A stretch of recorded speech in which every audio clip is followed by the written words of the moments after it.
Selamat pagi, siang, malam bagi kakak, abang, bapak, ibu, atau siapapun yang mungkin nonton video ini. Perkenalan terlebih dahulu, nama saya adalah William Napitupulu dari Prodi S1 Informatika dengan NIM 11S22010. Dan ini adalah video penjelasan untuk modul 1, praktikum 1 pada pemrograman berbasis objek untuk tantangan praktikum. Baik, langsung saja masuk pada soal-soalnya. Pertama ada soal pertandingan bulu tangkis. Pada deskripsi soal ini akan ada dua karakter, yaitu Anton dan Budi. Mereka akan melakukan sebuah permainan bulu tangkis di mana mereka akan bermain 3 kali dan akan mendapat 1 poin untuk setiap ronde yang salah satu dari mereka menangi. Oke, dan berikut adalah contoh-contoh inputnya. Berarti ada 6 integer nanti yang akan terima sebagai input. Satu pada dimana pada kiri itu adalah input pada Anton dan yang pada kanan itu input pada siapa namanya Budi. Oke, lalu kita bisa track skor mereka dan dapat kita keluarkan hasil outputnya. Seharusnya bisa ada pertandingan seri, ada saat Anton menang dan saat ada Budi menang, dan kemudian kita harus juga outputkan hasil dari permainannya. Oke, coba kita langsung ke programnya. Ups, saya rapikan dulu sedikit.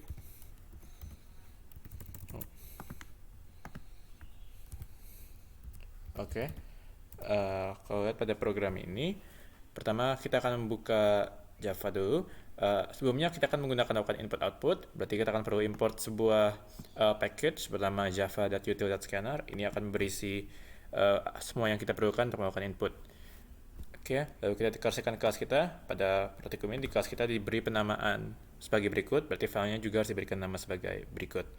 Oke, lalu kita mulai dengan mendeklarasikan metode utama main kita, dan kita inisialisasikan pertama dua variabel, skor A, skor B, skor untuk Anton dan skor untuk Budi. Awalnya akan berdiri 0, tapi nanti akan berubah saat kita masuk ke operasinya. Oke, dan kita akan perlukan dua array untuk menampung nilai-nilai Anton dan Budi dalam kisah kita ini.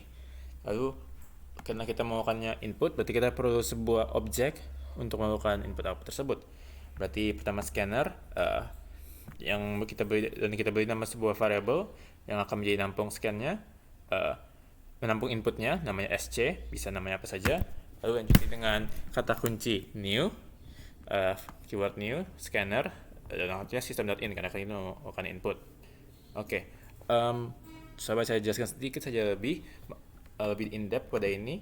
Pertama, new, kan pada array juga dibikin new kan. Nah, guna dari keyword ini itu untuk mengalokasikan sebuah memori yang dapat digunakan untuk awalnya array dan juga untuk input pada line 8 ini. Kemudian kita gunakan keyword scanner. Keyword scanner ini sebuah input stream yang akan bisa kita anggap menerima ruangan-ruangan input kita. Dan lalu kita gunakan juga sistem yang juga berupa sebuah input stream dan kita pasang ke in karena tadi ya ini kita bekerja dengan sebuah input. Lalu pada line 10 itu adalah loop utama kita. Oke, pada loop ini pertama kita, loop ini mulai dari 0 dan akan bergerak banyak 3 kali, berarti kita harus batasi di lebih kecil dari 3. Dan pada loop ini line 11 kita lihat kita akan melakukan input pada Anton. Pada Anton di index array i yang awalnya 0 tapi akan menaik sesuai dengan iterasi loopnya. Kemudian pada line 13 kita lakukan yang sama pada Budi.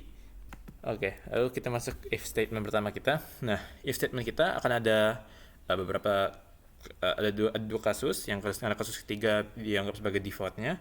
Yang pertama itu jika AI atau BI, yaitu Anton pada indeks tertentu dan Budi pada indeks tertentu, jika Anton lebih besar, dan misalnya Anton lebih besar berarti skor A, yaitu representatif untuk skornya Anton akan naik, dan juga skor B akan naik jika misalnya Anton lebih kecil daripada Budi. Nah, untuk misalnya mereka sama nilainya, kita tidak perlukan apa-apa karena pastinya akan seri mereka. Oke.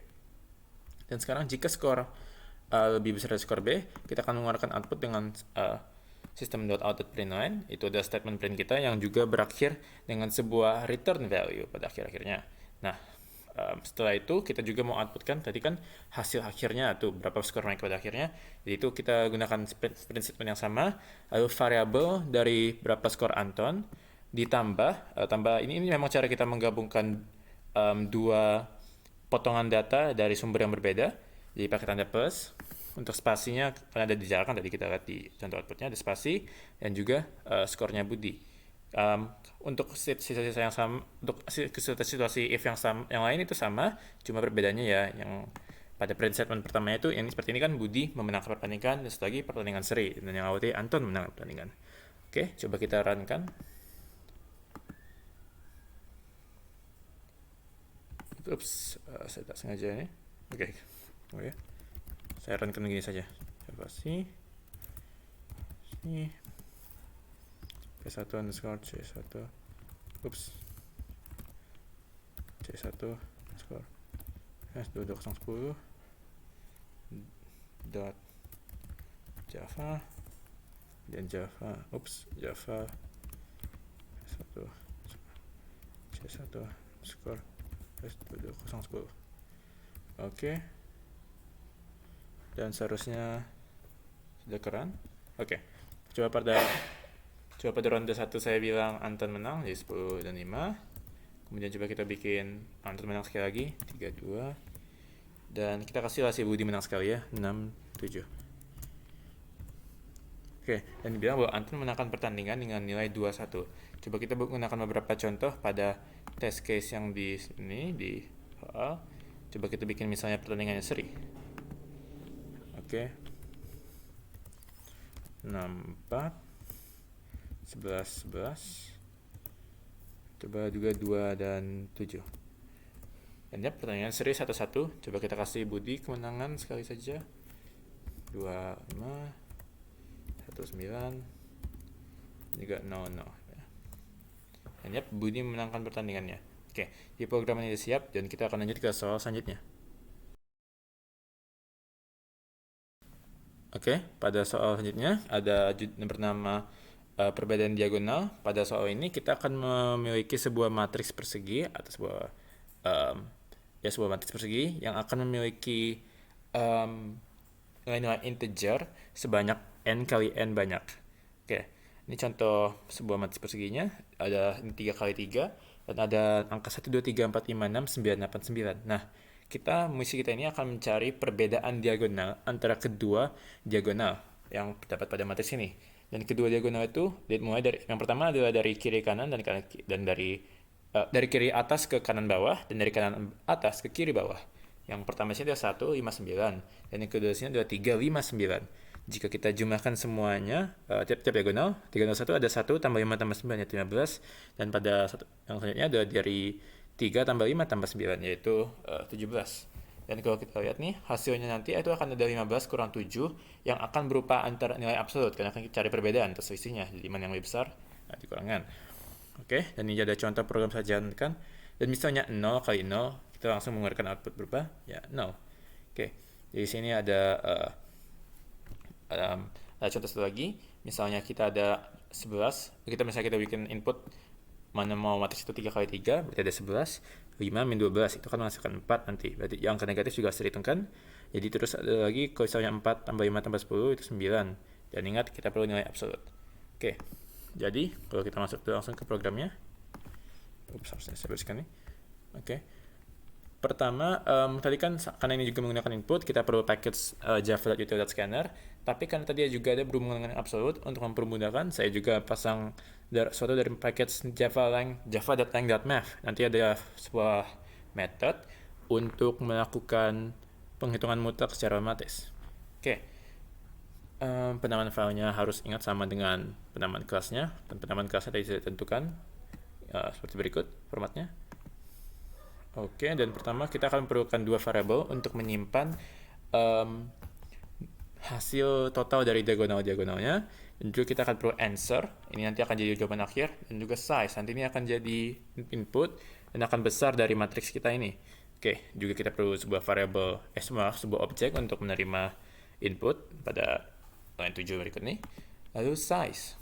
Nah, kita akan masukkan hasil input kita itu pada size, dan ingat size itu kan nanti akan kita pakai sebagai matriksnya. Jadi pada line 9 saya ada sebuah array 2 dimensi tipe integer yang akan menampung nanti matriks kita. Jadi ukurannya itu harus size dikali size. Berarti pada 2 kurung kotak ini kita isi size. Oke. Dan setelah itu pada line 11 kita mulai dengan situasi-situasi if-nya. Pertama, jika tadi kan kalau kita lihat jika itu sebuah 0, berarti datanya harus langsung aja print 0, bahkan nggak perlu pakai format penulisan ini dengan penulisan mutlak ini. Jadi langsung kalau misalnya 0, kita harus buat situasi langsung pas jika itu 0, dah print saja 0. Tapi misalnya tidak 0, dan untuk mengatur situasi secara tidak 0, kita buat situasi else, di mana terdapat beberapa loop. Loop pertama adalah pengisian dari matriks kita menggunakan nested looping. Jadi ada dua loopnya, ada I dan J. Kemudian pada line 21 ini, 21 sampai 24, ada pencarian hasil dari diagonal 1. Jadi sebagai berikut, untuk bergerak diagonal, kalau kita lihat di sini, harus gerak dari kiri atas ke kanan bawah kan. Dan misalnya pada contoh IJ tadi, dengan loop IJ tadi, I0J0 itu dianggap 1. Dan 5 itu berarti ke kanan sekali dan ke bawah sekali. Berarti I1 dan J1. Dan lagi I32 dan J2. Berarti kalau mau gerak dari kiri atas ke kanan bawah, setiap kedua variabel tersebut harus mulai dari paling awal 0 dan bertambah 1 untuk setiap iterasi. Dan itu yang terjadi pada loop ini. Kemudian loop sendiri itu menghitung diagonal 2. Diagonal 2 tadi kan awanannya dari kanan atas ke kiri bawah. Berarti I-nya awalnya mulai sama dengan dari 0, tapi J-nya harus mulai dari yang terbesar, dari input yaitu N kurang 1. Ingat, array mulai dari indeks ke 0. Berarti ini harusnya pada posisi 2 kan? Atau pada input dikurang 1. Jadi sini, dan karena itu bergerak ke belakang, berarti J-nya harus berkurang untuk setiap iterasi. Berbentuknya nanti loopnya akan seperti berikut, di mana I mulai dari 0, J mulai dari size min 1, ini akan berterus jalan sebesar size sebesar sekali. I-nya bertambah, tapi J-nya berkurang. Dan itu nanti kita akan dapat hasil untuk diagonal 2 di sini. Kita gunakan operator assignment, biar tak susah. Oke, lalu nanti answer, yaitu jawaban kita, akan menampung nilai absolut, ini math.apps, jadi kita panggil package yang kita gunakan tadi. Math.apps itu metode untuk mengubah sebuah angka menjadi sebuah angka mutlak.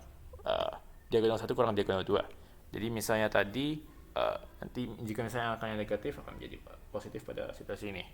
Oke, pada line 31 kemudian kita ada print statementnya. Format printnya akan sebagai berikut. Pertama garis bar, karena kita mau mutlak. Lalu data pertama nanti ada diagonal 1, dipisahkan dengan spasi, karakter minus dan spasi lagi. Kemudian diagonal 2, kemudian kembali ke sebuah bar. Dan habis itu sama dengan hasil dari answer tadi yang sudah dimutlakan. Oke, coba kita runkan. Coba saya pakai contoh yang ada di praktikum. Jadi itu 11, 24, 4, 5, 6, 10, 8, min 12. 11, 24, apa tadi? 4, 5, 6, 4, 5, 6, 10, 8, min 12 kan? Yap, min 12. Dan hasilnya sesuai. Coba kita lakukan beberapa situasi lagi. Misalnya 0 saya bikin. Oke, ya, sesuaikannya. Sudah kita bikin tadi if-nya gimana. Coba kita bikin matriks yang agak besar. Misalnya 5 kali 5. Oke, coba saya kasih aja beberapa angka random. Oke, 4, 5, 2, 3, 0, 0, 1. 4, 3. Min 3, 7, min 4, 5, min 11. Oke, 5, 13, 0. Oke, coba kita lihat hasilnya ya. Misalnya ini 2, ketarik ke 5 itu 7. Tarik ke 0 itu 7 tetap. Ini min 3, min 3 tambah 13. Oke, jadi benar ya. Selanjutnya lagi pada 1 ke arah 2 ke arah 1. Katanya saya ketiknya mungkin agak sedikit salah ini, tapi seharusnya seharusnya outputnya benar ya. Dan 16 min 11, 16 min 11 itu 27. Berarti akurat ya jawabannya ya. Oke, habis ini kita langsung lanjut ke soal selanjutnya.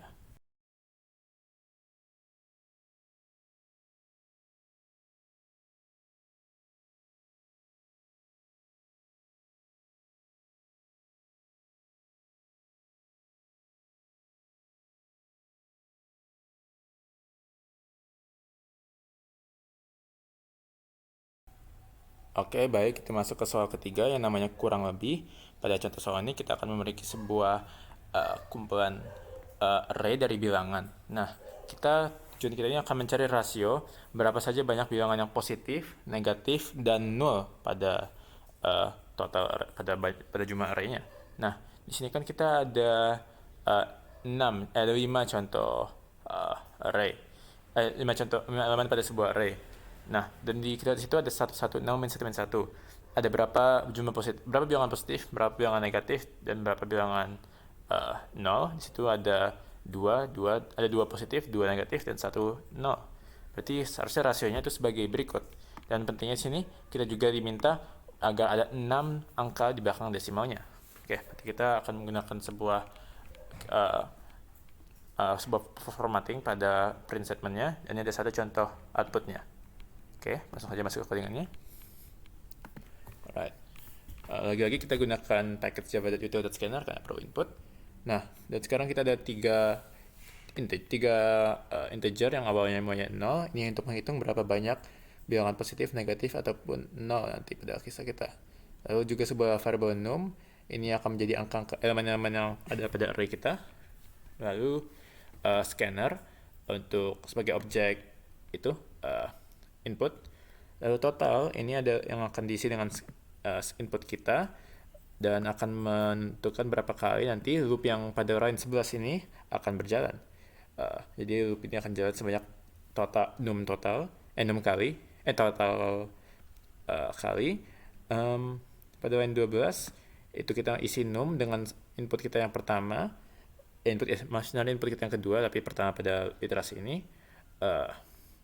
Dan jika itu lebih besar dari 0, jika bilangan positif akan bertambah. Jika itu di bawah 0, berarti negatif, akan berkurang. Dan pada situasi lain, berarti itu nilainya 0 pas, kita zero count akan bertambah. Lalu statement printnya sedikit berbeda dengan yang sebelumnya, di mana kita sebelumnya menggunakan print line. Kali ini kita akan membutuhkan printf. Nah, kita perlu menggunakan printf karena tadi dikatakan bahwa kita perlu sebuah formatting di mana angka di belakang koma pada jawaban harus ada 6 angka. Dan ingat, float di sini saya buat sebagai total ya. Total saya buat sebagai sebuah float ya. Berarti output printnya akan seperti berikut. Jika lebih dari 0, berarti positif. Berarti contohnya yang positif ini %d. Nah, %d ini akan ngambil data dari post count. Terus juga %0f, berarti biar tidak ada aja bilangan komanya karena itu formattingnya. Total. Lalu juga post count bagi total. Dan ingat tadi post count kan bilangan integer dan total itu bilangan float. Berarti kurang berkorelasi mungkin jika dua-duanya dilakukan operasi hitungan. Jadi kita spesifikkan biar post count menjadi sebuah bilangan float dengan menaruh tanda dalam kurung float. Oke, berarti nanti hasil ini akan jadi float, akan mengisi %6f ini. Berarti hasilnya menjadi float. Dan juga %n ini sebagai new line statement nanti. Dan juga else-nya berarti misalnya itu di bawah 0, karena untuk salah satu dari test case-nya, misalnya jawabannya memang 0 saja, kita tidak perlu menggunakan 0.00000, tapi cukup 0 saja nanti. Oh bukan, maksudnya karena ini kan tadi kita lihat jika totalnya itu 0, itu kan nanti akan pembagian antara 0 kan. Jadi kayak kita kan tidak bisa melakukan 7 bagi 0, itu legal. Jadi agar lebih teratur, kita hilangkan saja post count, next count, zero count-nya, dan biar hanya mengeluarkan hasil 0 saja dengan koma-koma 0. Satu kesalahan dari saya. Oke, coba saya run langsung. Java. Oops. Ya.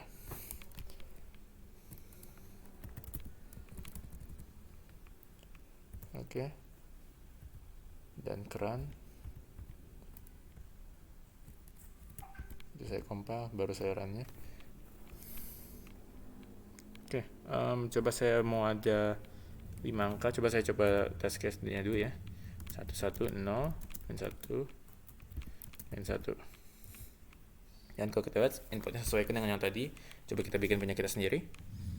Misalnya ada 8 angka, min 3, min 5, 6, 0, 12, udah berapa angka itu? Udah 5. Lanjut coba 7, 2, sudah 6 angka itu. Oh, masih satu lagi, saya bikin jadi 0 satu lagi. Dan ya harusnya 0,5, setengah, seperempat, dan seperempat. Jadi benar ya hasilnya ya. Ada lagi ke test case yang bisa kita coba. Coba yang sini ya. 6. Ups. Dan coba saya tulis pas dengan seperti sini ya. Min 4, 4, 3, min 9. Iya, 041. 041. Ada berapa itu? Ada 6 setengah, sepertiga, dan seperenam. Dan jadi akurat ya jawabannya ya. Oke, boleh kita lanjut ke soal selanjutnya.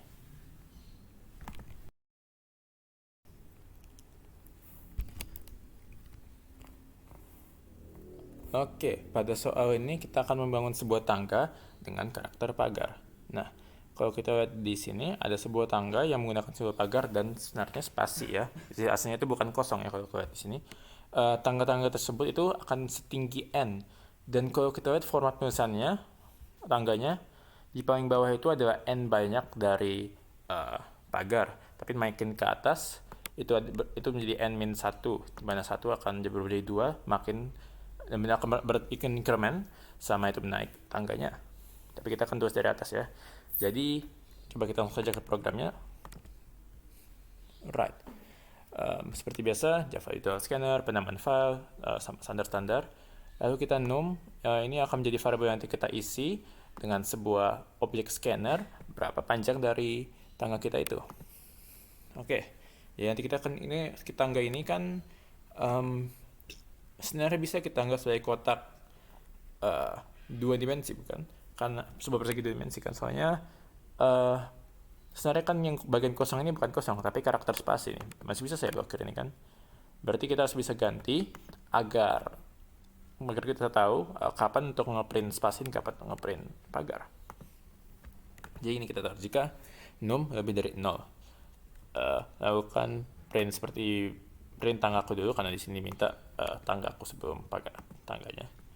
Lalu jika i itu 1, dan di sini saya mulai i dari 1 bukan dari 0 kayak biasa. Karena 1 kita tidak menggunakan array di sini.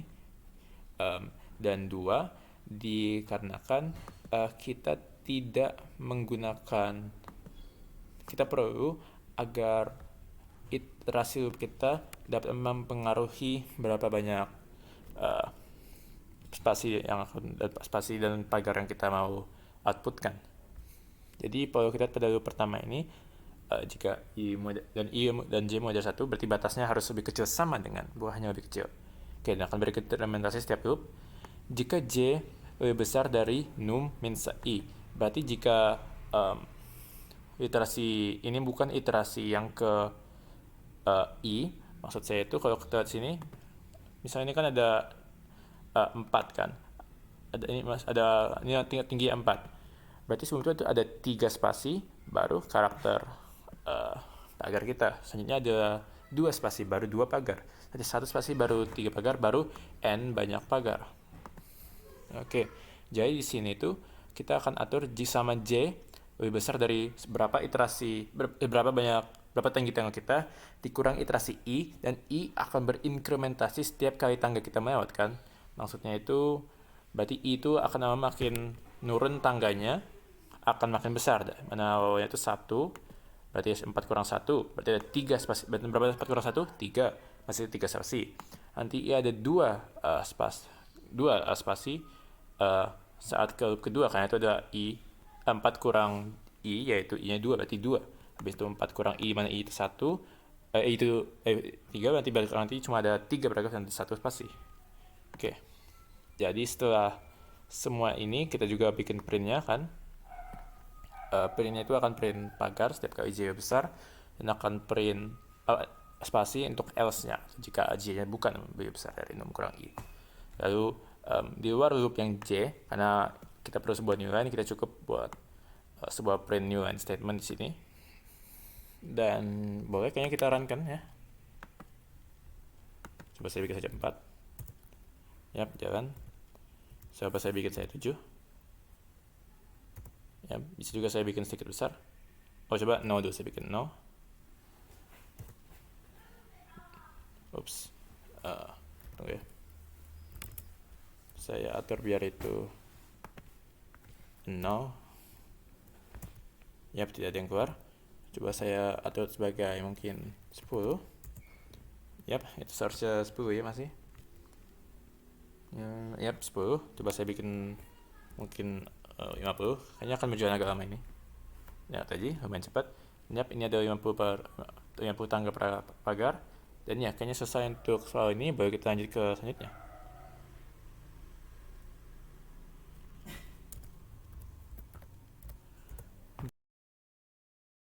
Oke, kita masuk ke soal yang terakhir pada praktikum ini. Soalnya adalah jumlah min max. Nah, pada soal ini kita akan diberi 5 bilangan buat positif. Kita harus cari nilai minimum dan maksimum jika 4 angka diambil dari 5 dari array 5 angka tersebut, lalu dicari mana yang minimum, berarti 4 angka terkecil dijumlahkan, dan berapa 4 angka terbesar jika dijumlahkan. Dalam satu baris akan terdapat 2 bilangan yang dipisahkan oleh spasi.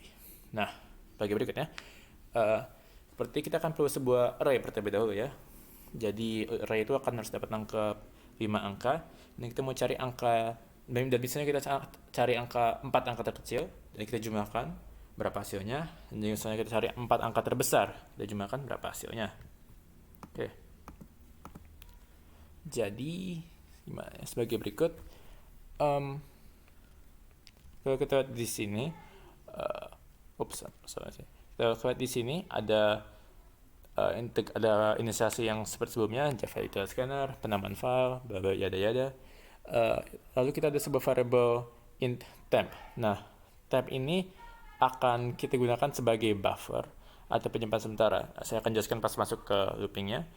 Lalu min dan max yang awalnya 0. Nanti akan kita pakai operator assignment additive untuk menambahkan nilainya. Sebuah object scanner. Lalu kita perlu sebuah array yang akan berspasi 5.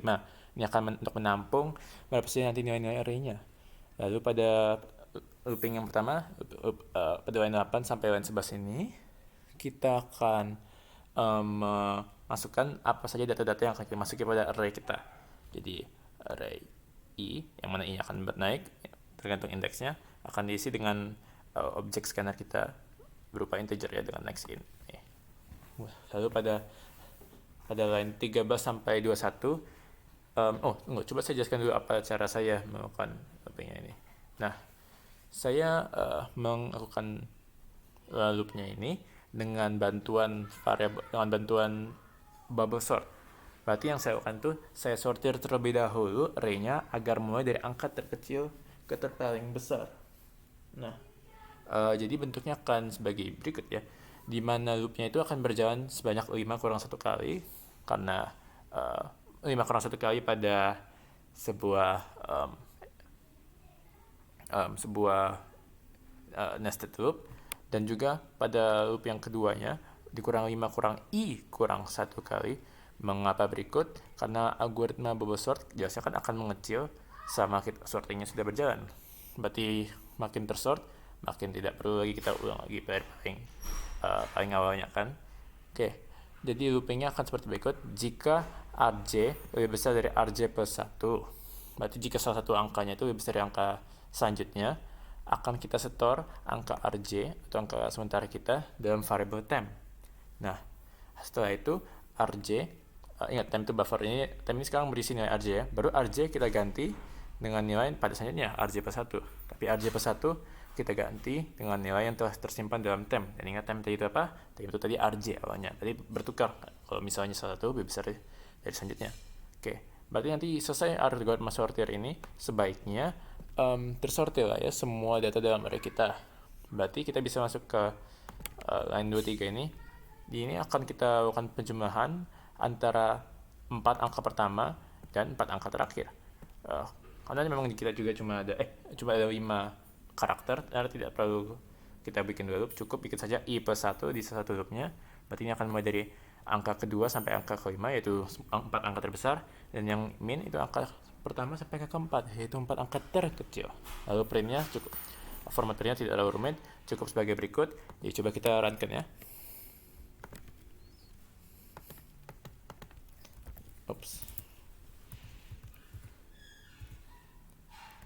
C5.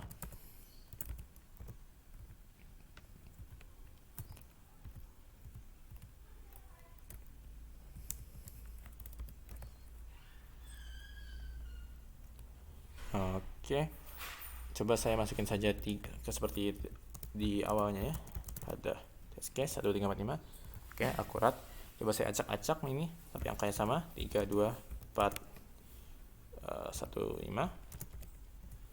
Yap, angkanya sama. Coba kita angka yang berbeda, misalnya min 6, 6, 7, 13, 1, 0. Dan ya, kalau kita hitungkan terlebih dahulu, terkecilnya 2 min 6 tambah 0 tambah 1 tambah 7, dan itu yap 2. Dan terbesarnya itu adalah 7 tambah 13 tambah 1 tambah 0, yaitu ya 21. Oke, coba kita satu lagi test case.